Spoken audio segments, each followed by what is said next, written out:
1986, a World Cup quarterfinal. In the space of 5 minutes, one man scored the most controversial goal in football history, and then the greatest. This is the story of Diego Maradona, the hand of God, and the goal that changed football forever. Good morning, guys, and welcome to Flop Files. Today, we are dissecting the absolute most infamous 5 minutes in sports history. We're going to break down the anatomy of a moment that completely defied the rules, ruined careers, and elevated one man to the status of a literal sporting deity. How on earth did the officials miss it? And how did one act of blatant deception directly pave the way for the modern football we watch today? Let's dive in. Section 1. Context and historic tension. More than just a game. So, to really understand the hand of God, we first have to step inside the Estadio Azteca in Mexico City back in 1986. It's a World Cup quarterfinal, but honestly, calling it just a football match is a massive understatement. This game carried a seriously heavy geopolitical backdrop. Just 4 years prior, the UK and Argentina had fought the Falklands War, or the Malvinas War, as it's known in Argentina. The wounds were incredibly fresh, and adding fuel to the fire, the football rivalry was already toxic. Back during the 1966 World Cup, the England manager had actually publicly referred to the Argentine players as animals, following a really fiery match. So when these two nations met on the pitch in '86, the stakes felt almost like a battlefield for national pride. The tension was just palpable. Every tackle, every pass, it all carried the weight of history. Section 2. Anatomy of the hand. A moment-by-moment breakdown. Let's zoom right in on the pivotal play. 6 minutes into the second half, the score is deadlocked at 0 when an English midfielder makes a crucial error. He inadvertently hooks the ball high into the air, right back toward his own penalty area. Suddenly, it's dropping from the sky into the ultimate danger zone. Now, consider this sheer physical mismatch. The ball is contested by two men. On one side, you've got the towering English goalkeeper, Peter Shilton. He is 20 centimeters taller than his opponent, and crucially, as the keeper, he is legally allowed to use his hands. Surging toward him is the much shorter Argentine captain, Diego Maradona, who, by the rules of the game, absolutely must rely entirely on his head for this aerial duel. In real time, this happens in an absolute flash. Step 1, Maradona leaps, but he knows Shilton is going to beat him to the punch. Step 2, in a daring split-second decision, Maradona stretches his left arm out, raising his fist super close to his head just to disguise the movement. Step 3, his fist strikes the ball just milliseconds before Shilton can punch it clear. Step 4, the ball loops gracefully right over the English keeper, bounces on the grass, and rolls into the empty net. Maradona wheels away, celebrating immediately, but as he runs, he casts this quick, nervous glance over his shoulder at the referee and the linesman. He was waiting for the whistle, he was waiting for the foul to be called, but the whistle never came. The English players just erupted in absolute fury. They were swarming the referee, pointing to their arms, begging for some kind of justice. But the goal stood. Section 3. The referee's blind spot and a failure to communicate. So how does something like this happen on the biggest stage in world football? Well, to answer that, we have to shift our focus to the two men in black, whose careers would be forever ruined by this split-second action, the match officials. This is where a massive systemic failure comes into play. The man in the middle was Ali bin Nasser from Tunisia. His linesman was Bogdan Dachev from Bulgaria. When the ball hit the net, TV cameras actually caught bin Nasser backing up, just staring at Dachev. Dachev stood completely still. Bin Nasser later claimed he was waiting for a hint from his linesman. Dachev said he knew something was irregular, but felt FIFA rules strictly forbade him from discussing the decision with the referee.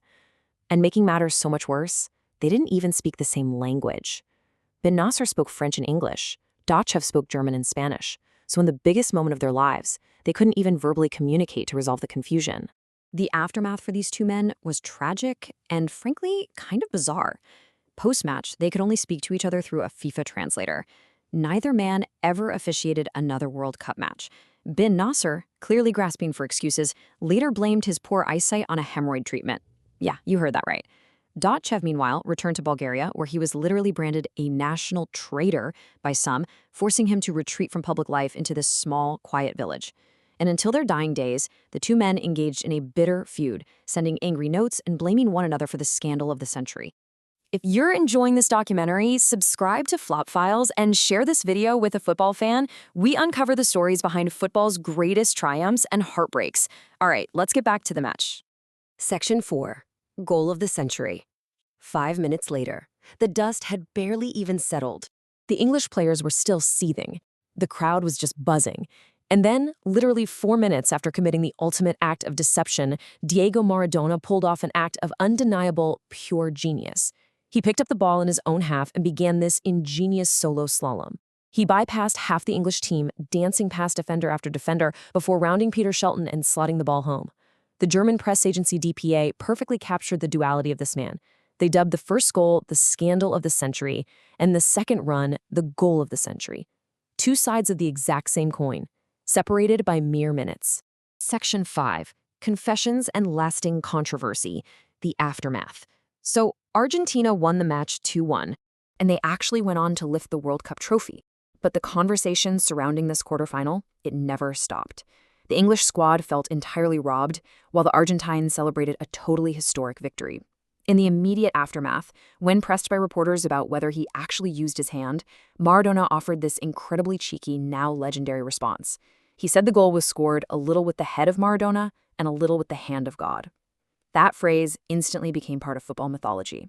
It beautifully blurred the line between cheating and gamesmanship, really leaning into the South American concept of viveza criolla, which is a kind of native cunning that justifies bending the rules to achieve success.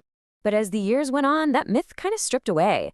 In his autobiography, Maradona was way more blunt. He wrote, "What hand of God? It was the hand of Diego." And in a 2005 television interview, nearly 2 decades later, he finally offered a public apology, though he framed it within the context of the Falklands War, calling the illegal goal a symbolic revenge against the English. But for the English players, the wounds were just too deep. When Maradona offered that apology, England's goalkeeper Peter Shilton flatly rejected it. His response was a bitter 2-word dismissal, too late. Section 6. Genius, Rules, and Legacy. How football changed. So what does this singular crazy moment actually signify for the sport? Well, it wasn't just a goal. It was an earthquake that forced football to look at itself in the mirror. The hand of God exposed the severe, undeniable limitations of human officiating. Think about it. A World Cup quarterfinal was decided by a referee's blind spot and a lack of a common language. That outrage planted the seeds for massive change. It prompted the football world to demand clearer handball guidelines, and ultimately, it acted as a huge historical catalyst for the eventual introduction of the video assistant referee, or VAR. Today, a goal like that would be overturned in seconds by an official looking at a monitor. But in 1986, it birthed a legacy that has spanned countless documentaries, films, and global pop culture references. And if you really want to quantify just how massive the cultural impact of this moment is, consider this number. Remember Steve Hodge, the English player who accidentally kicked the ball into the air? Well, he actually swapped shirts with Maradona in the tunnel right after the game. Fast forward to 2022, Hodge puts that exact shirt up for auction at Sotheby's. It sold for £7.1 million, which at the time was an absolute world record for a piece of sports memorabilia. To this day, the debate rages on. Was it a stroke of brilliant improvisation or an act of blatant cheating? The truth is, it was both. The hand of God wasn't just a goal. It was a moment that captured everything about Maradona. Brilliant, flawed, and impossible to ignore. Almost 40 years later, we're still talking about it. Thanks for watching Flop Files.